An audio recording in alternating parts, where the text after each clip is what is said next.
Welcome back to clean news Rajasthan. चलिए देखते हैं राजस्थान की 15 फटाफट बड़ी खबरों को। भजनलाल सरकार का बड़ा फैसला, जयपुर, जोधपुर, कोटा में अब दो नहीं एक ही नगर निगम, जल्द लागू होगा नियम। राजस्थान सरकार नगर निगमों को मर्ज करने की तैयारी में है। राजधानी जयपुर के दोनों नगर निगम हेरिटेज और ग्रेटर को एक करने की प्रक्रिया रविवार से शुरू होने जा रही है। साथ ही जोधपुर और कोटा के निगमों को भी एक साथ किया जाएगा। 3 महीने तक चलने वाली इस प्रक्रिया के तहत 16 फरवरी से 20 मार्च तक वार्डों में परिसीमन के प्रस्ताव तैयार किए जाएंगे। 15 मई तक सभी आपत्तियों का समाधान करते हुए प्रस्तावों को पारित किया जाएगा। ऐसा होने के साथ ही वार्डों की संख्या भी कम कर दी जाएगी। सरकार द्वारा लिए गए इस फैसले का कांग्रेस द्वारा विरोध किया जा रहा है। कोटा में केमिकल फैक्ट्री में गैस रिसाव, कई स्कूली बच्चे बेहोश। कोटा जिले के सुल्तानपुर में शनिवार को एक केमिकल फैक्ट्री में गैस रिसाव के चलते स्कूल में अफरा तफरी मच गई। जानकारों के मुताबिक इस घटना में 17 स्कूली छात्राएं और एक बुजुर्ग महिला की तबीयत बिगड़ गई। 9 छात्रों व महिला को कोटा के अस्पतालों में भर्ती कराया गया। 8 छात्र छात्राओं को प्राथमिक उपचार के बाद छुट्टी कर दी गई थी। यह घटना CFL के गाड़ेपन प्लांट में हुई, जहाँ से अमोनिया गैस का रिसाव हुआ। राजस्थान की 50 कॉलोनियों को प्रशासन ने किया निरस्त। राजस्थान के हनुमानगढ़ जिले की भादरा नगर पालिका प्रशासन के एक आदेश से कस्बे में हड़कंप मच गया है। करीब 50 कॉलोनियों को निरस्त करने का आदेश सार्वजनिक किया गया है। इन्हें निरस्त करने का कारण कॉलोनियों के 500 मीटर के दायरे में कोई राजस्व गांव नहीं होना बताया गया है। नगर पालिका भादरा EO के इस आदेश में चक 9, 8, 10 परानी और 5, 6, 7, 8 BHT के काटी जा रही करीब 50 अवैध कॉलोनियों को निरस्त किया गया है। पंचायती राज उपचुनाव में बीजेपी ने जीत का लहराया परचम।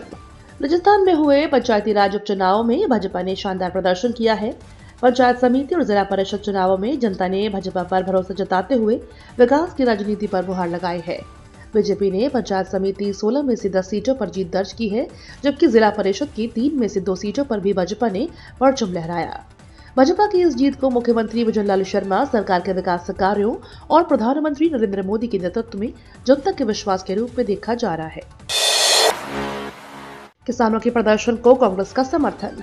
राजस्थान में बीकानेर संभाग के श्रीगंगानगर समेत कई जिलों के किसानों ने रबी फसलों के लिए इंदिरा गांधी नहर से अतिरिक्त सिंचाई पानी की मांग को लेकर कल हाईवे जाम कर दिया। किसानों के प्रदर्शन को कांग्रेस का समर्थन मिला है। इसका जिले में व्यापक असर देखने को मिला है। किसानों ने बीकानेर के जामसर और श्रीगंगानगर हाईवे के दोनों ओर वाहनों की आवाजाही पूरी तरह से रोक दी है, जिससे सड़क के दोनों ओर वाहनों की लंबी कतारें लग गई हैं। IGNP क्षेत्र को पेयजल के लिए करीब 3200 क्यूसेक पानी मिल रहा है। किसानों को सिंचाई के लिए पानी उपलब्ध कराने के लिए नहर में कम से कम 1000 क्यूसेक अतिरिक्त पानी चलाने की जरूरत है। पानीपत से सीधा जुड़ेगा राजस्थान का यह शहर, नहीं जाना पड़ेगा दिल्ली। राष्ट्रीय राजधानी क्षेत्र योजना में अलवर के शामिल होने के कारण यहां सड़कों का जाल बिछने जा रहा है। उत्तर से लेकर दक्षिण और पूर्व से लेकर पश्चिम तक के शहरों की क्षेत्रीय संपर्कता बढ़ने जा रही है। अलवर से सीधे हरियाणा के पानीपत मार्ग बनेगा। इसके लिए दिल्ली होकर नहीं जाना होगा। आगरा अलीगढ़ तक राजमार्ग बनाने की योजना है। अलवर भरतपुर मथुरा मार्ग को भी 60 मीटर जोड़ा जाएगा। मास्टर प्लान में इन योजनाओं को शामिल किया गया है।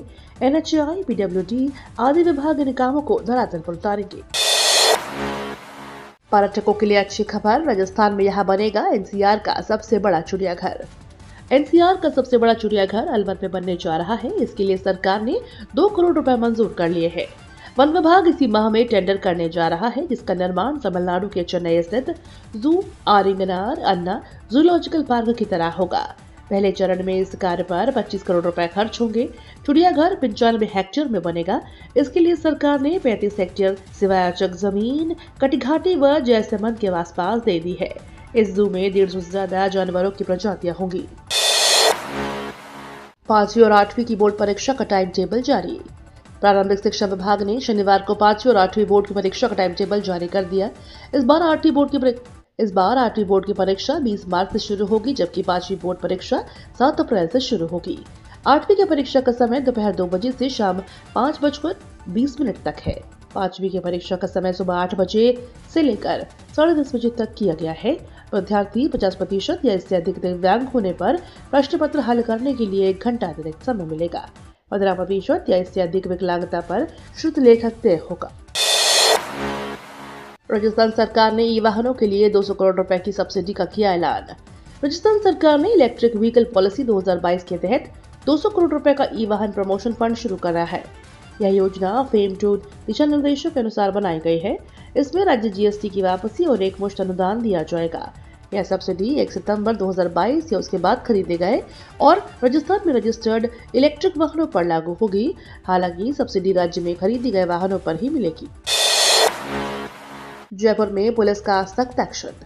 राजधानी जयपुर और उसके आसपास के इलाकों में पुलिस ने अपराध और अवैध गतिविधियों पर शिकंजा कसते हुए बड़ी कार्रवाई की है। अवैध हथियारों की तस्करी, महिलाओं के खिलाफ अपराध, स्टंटबाजी और नशे के कारोबार पर लगाम लगाने के लिए पुलिस लगातार सक्रिय बनी हुई है। हाल ही में पुलिस ने अलग अलग थाना क्षेत्रों में कई अपराधियों को गिरफ्तार कर उनके खिलाफ कड़ी कार्रवाई भी की है। बजट से उम्मीद 40 विमेन विंग की मांग, घोषणाओं के साथ क्रियान्वयन पर फोकस करे सरकार। राजस्थान की भजनलाल सरकार 19 फरवरी को अपना दूसरा पूर्ण बजट पेश करने जा रही है। वित्त मंत्री के तौर पर डिप्टी सीएम दिया कुमारी ने बजट पेश करेंगी। महिला वित्त मंत्री से महिला उद्यमियों को बड़ी उम्मीद है। बजट से आम जनता, व्यापारी, किसान और युवाओं को कई उम्मीदें हैं।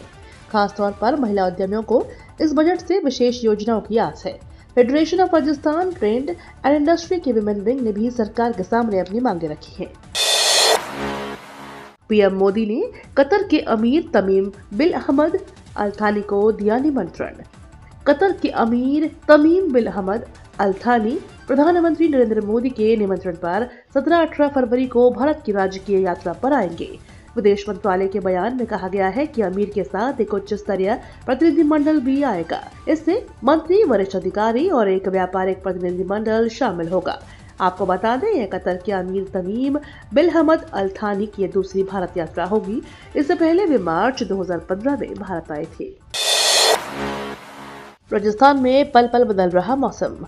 राजस्थान में इन दिनों तापमान में उतार चढ़ाव वाला मौसम बना हुआ है। पिछले 4 से 5 दिनों से तापमान में कमी और तेजी हो रही है। पहला ऐसा अनुमान था कि 16 फरवरी से राजस्थान के कई जिलों में बारिश होगी, लेकिन अब ताज़ा रिपोर्ट के मुताबिक नया पश्चिमी विक्षोभ 17 फरवरी की रात को एक्टिव होगा। 18 फरवरी से मौसम में बदलाव होगा।